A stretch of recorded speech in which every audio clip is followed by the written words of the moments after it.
Welcome to Cleethorpes on this glorious sunny day. Now, we're here today to pick some of these beetroots here at my feet. A couple of months ago, they were tiny little things, you could hardly see them, and I was here trying to pick them out, just to thin them so that we could get a little bit of space in between them. And that was only a few months ago. And you can look at the size of them now. They're big things. In fact, what a whopper! When have you ever seen a beetroot that size before?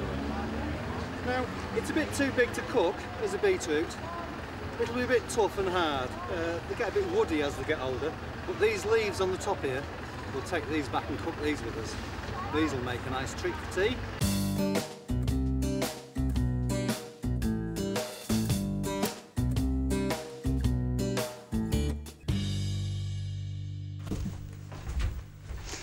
Hello again.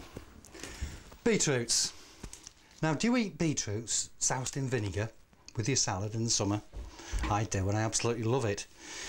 One thing I don't like though is these beetroots that you get in jars where it's absolutely soaked in vinegar, and the vinegar is the only flavour you can have. So I prefer to cook my own. Now, screw the tops off like that, and we'll save these and I'll cook these up in a moment because they're absolutely gorgeous. Almost like a spinach.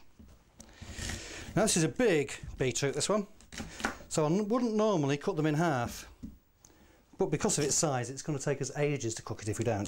Still just as good, still just as nourishing, but if I chop it up into four, like that, and I stick it into a pan of cold water, because it's a root vegetable, you always cook root vegetables into cold water. That's all it needs. Lid on it and on the stove. Very simple. 20 minutes, half an hour later, take it out, peel the skin off and slice it. Bit of vinegar sprinkled on the top, and that's all it needs. But these things, well, I don't know if you've ever eaten them, you probably have to grow your own beetroot to eat them. I love them. They're my favourite. If I was asked what is your favourite vegetable, Ernie, it'd have to be these beetroot leaves. Very simple to prepare. Don't often buy them in the shops, it's better off if you grow your own. If you fold them, you can see that's the front and the top, and that's the back with the spine running down it. So if you fold it like that and just pull the spine away from the leaf. So there we are, a pile of leaves. Now, as I say, it tastes just like spinach, but not quite as bitter. What I'll do with these, I'll put these into a pan of boiling seasoned water, a little bit of salt, a little bit of pepper, dip them in there for 3 minutes, no longer, doesn't need any longer because they're only tiny little leaves, no substance to them at all. And in that 3 minutes they'll flop down, a little knob of butter, a little sprinkle of pepper. My goodness, you won't know what's hit you. Anyway, into the pan with these.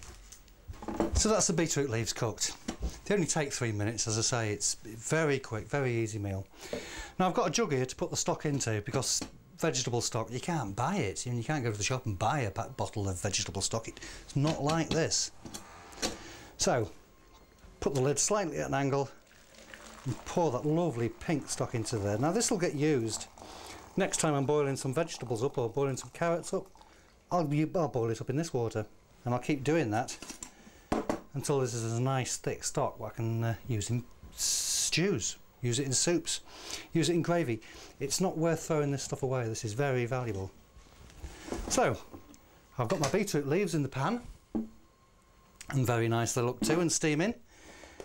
And what I do, little knob of margarine on there. Now you can use butter.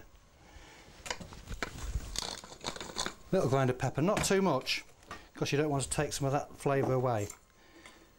And then just mix that up. There, all coated in the pepper and the butter. Oh my goodness, what a gorgeous treat.